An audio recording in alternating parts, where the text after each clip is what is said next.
Mara vilayetinin yollarında polisiyanın gözükçülüğü güçlendirildi. Yol polisiyasının işgärleri adeta dokument barlığından daşary COVID-19 testinin netijelerini talep ederler. Test görkezmeden yoluny dowam etdirmäge ruhsat berilmeýär.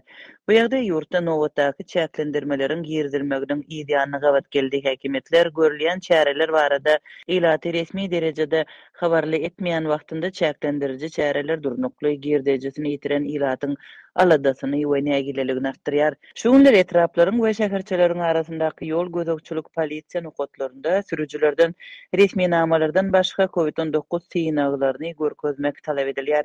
Keseliň ýokdugyny görkezýän testiň nuskasy bolmadyk ýagdaýynda geçmek gadagan edilýär. Sürüjiler ýyda çekilmäge mejbur bolýar.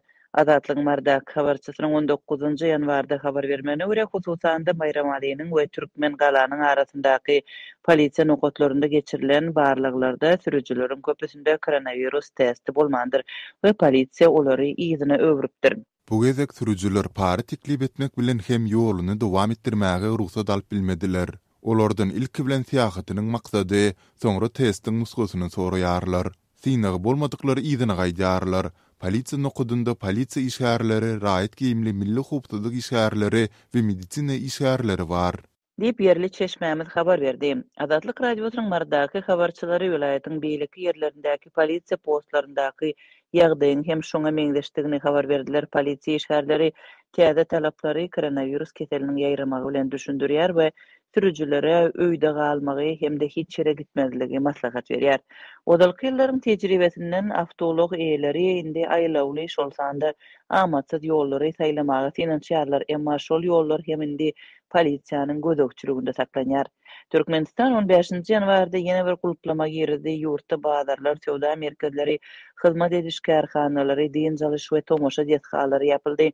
Paýtagtyň we tebitleriň saglygy saklaýyş işgärleri COVID-19 hadisalarynyň ýene-de köpelýändigini gizlinlik şertlerinde görüň berdiler. Türkmenistanda koronavirus hadisalarynyň hasaba alınýandygyny ýurt resmileri henüýdem tasdiklamadylar. Barlykda hökümetiň girdiýän koronavirus çäklendirmeleri gitdigi çyhat köp adamy girdejeden mahrum edýär. Soňky 2 ýylda müňlerçe hususy karhana ençemaýlap ýapyk durdy.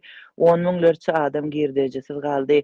Bu döwürde döwlet edaralary we karhanalar işgärleriniň sanyny azaltdylar ýa-da işgärleri tölenmedik ruhsata iýerdiler. Ýurdun içinde hereket etmegiň we daşary ýurda syýahat etmegiň çäklendirilmegi ýurdun ýaşaýjylaryny zähmet migrasiýasyndan hem mahrum etdi. Türkmen hökümeti pandemiýanyň dowamynda girdejesiz galan ilatyna döwlet tarapyndan maddi kömegi göz öňünde tutmaýar. Habarçylaryň sözlerine görä, bu şertlerde ilatyň nägileligi artýar.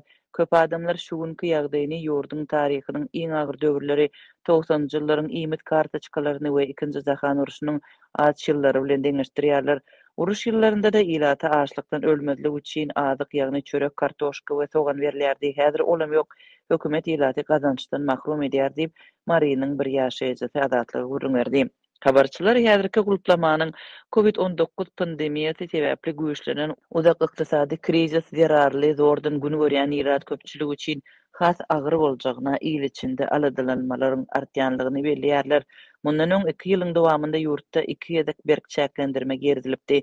2020-nji ýylyň iýulynda başlanan karantin 8 aýa çekipdi. 2021-nji ýylyň awgust aýynda başlanan karantin 4 ay dowam edipdi. Karantin çäklendirmeleriniň ählisi ilata resmi bildiriş ýa-da düşündürüş bermezden geçirildi.